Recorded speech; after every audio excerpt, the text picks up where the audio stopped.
ಕಾಲ ಹೋಗ್ತಾ ಇರುತ್ತೆ. ಎಲ್ಲ ತುಂಬ ಕುಡಿದು ಒಂದು ಮತ್ತಿನಲ್ಲಿರ್ತಾರೆ. ಈ ರೀತಿ ಇರಬೇಕಾದ್ರೆ ಜರ್ಕಿನ್ ಜನಾಂಗಕ್ಕೆ ಸೇರಿದ ಒಬ್ಬ ಏನು ಮಾಡ್ತಾನಂದರೆ, ಟೆಮುಜಿನ್ ಜನಾಂಗಕ್ಕೆ ಸೇರಿದವರ ಕುದುರೆಗಳನ್ನ ಅಪಹರಣ ಮಾಡ್ಕೊಂಡು ಹೋಗ್ತಾನೆ. ಅದನ್ನು ಬೆಲ್ಗುಟೆ ನೋಡ್ಬಿಡ್ತಾನೆ. ಅವನು ಒಂದು ಕುದುರೆಯಲ್ಲಿ ಹತ್ಕೊಂಡು ಅವನ್ನ ಹಿಂಬಾಲಿಸ್ಕೊಂಡು ಹೋಗೋಣ ಅಂತ ಹೋಗ್ತಾನೆ. ಆಗ ದಿಢೀರ್ ಅಂತ ಒಬ್ಬ ತುಂಬ ದೊಡ್ಡ ಗಾತ್ರದ ಮನುಷ್ಯ ಬಂದು ಅವನ್ನ ಕುದುರೆಯಿಂದ ತಳ್ಳಿಬಿಡ್ತಾನೆ. ಅವನು ಸಹ ಜರ್ಕಿನ್ ಜನಾಂಗಕ್ಕೆ ಸೇರಿದವನು. ಅವನ ಹೆಸರು ಬೂರಿ ಬೋಕೋ ಅಂತ. ಅವನೊಬ್ಬ ಮಲ್ಲಯುದ್ಧ ವೀರ. ಅವನು ಬೆಲ್ಗುಟೆನ ಮಲ್ಲಯುದ್ಧ ಮಾಡೋದಕ್ಕೆ ಕರೀತಾನೆ. ಸರಿ ಅಂತ ಬೆಲ್ಗುಟೆ ಅವನ ಮೇಲೆ ಮಲ್ಲಯುದ್ಧ ಮಾಡ್ತಾನೆ. ಇಬ್ರಿಗೂ ತುಂಬ ಪೈಪೋಟಿ ಆಗುತ್ತೆ. ಆಗ ಇದ್ದಕ್ಕಿದ್ದಾಗೆ ಅವನು ಈ ಬೂರಿ ಬೋಕೋ ತಾನು ಹಿಂದೆ ಇಟ್ಟಿದ್ದಂತಹ ಖಡ್ಗವನ್ನು ತಗೊಳ್ತಾನೆ. ಅದನ್ನು ಅವನು ಬೆಲ್ಗುಟೆ ಮೇಲೆ ಬೀಸ್ತಾನೆ. ಅವನು ತಪ್ಪಿಸ್ಕೊಳ್ಳೋಕೆ ಪ್ರಯತ್ನ ಮಾಡ್ತಾನೆ. ಆದರೂ ಆ ಖಡ್ಗ ಅವನಿಗೆ ಎದೆಯ ಮೇಲೆ ತಾಗುತ್ತೆ, ರಕ್ತ ಬರುತ್ತೆ. ಅದು ನೋಡಿ ಎಲ್ರಿಗೂ ಆಶ್ಚರ್ಯ ಆಗುತ್ತೆ. ಯಾಕಂದರೆ ಮಲ್ಲಯುದ್ಧ ಮಾಡಬೇಕಾದ್ರೆ ಖಡ್ಗವನ್ನು ಉಪಯೋಗಿಸಬಾರ್ದು. ಎರಡನೇದಾಗಿ ಈ ರೀತಿಯ ಔತಣಕೂಟಕ್ಕೆ ಬರಬೇಕಾದ್ರೆ ಯಾವುದೇ ಆಯುಧಗಳನ್ನು ತರಬಾರ್ದು. ಇವೆರಡನ್ನೂ ಅವನು ಉಲ್ಲಂಘಿಸಿರ್ತಾನೆ.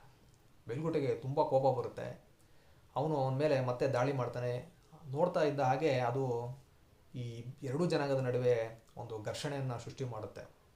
ಆ ಘರ್ಷಣೆ ಕಡಿಮೆ ಆಗೋದಕ್ಕೆ ಸ್ವಲ್ಪ ಸಮಯ ತಗೊಳ್ಳುತ್ತೆ. ಟೆಮುಜಿನ್ ಟಟಾರ್ಗಳ ಮೇಲೆ ಯುದ್ಧ ಮಾಡೋದಕ್ಕೆ ಸಿದ್ಧನಾಗಿದ್ದಾನೆ. ಇನ್ನು ಒಂದು ವಾರ ಇದೆ.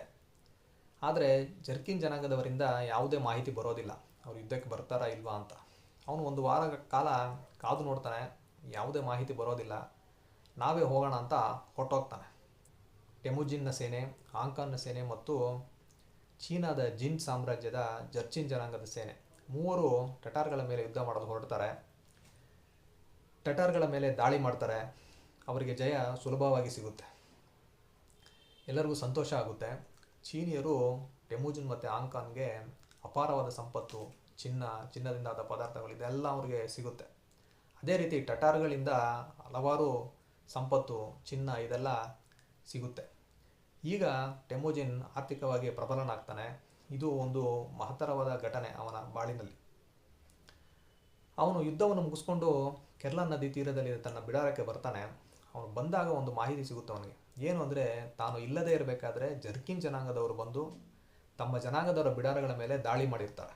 10 ಜನ ಸೈನಿಕರನ್ನ ಕೊಂದು ಹೋಗಿರ್ತಾರೆ.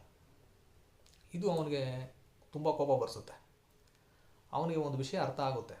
ಈ ಯುದ್ಧರಂಗದಲ್ಲಿ ಆಗಲಿ ಅಥವಾ ಜೀವನದಲ್ಲಾಗಲಿ ಯಾರೂ ಶಾಶ್ವತವಾದ ಸ್ನೇಹಿತರಂತಿಲ್ಲ, ಶಾಶ್ವತವಾದ ಶತ್ರುಗಳಂತಿಲ್ಲ. ಎಲ್ಲ ತಾತ್ಕಾಲಿಕ ಅಂತ ಅವನಿಗೆ ಅರಿವಾಗುತ್ತೆ.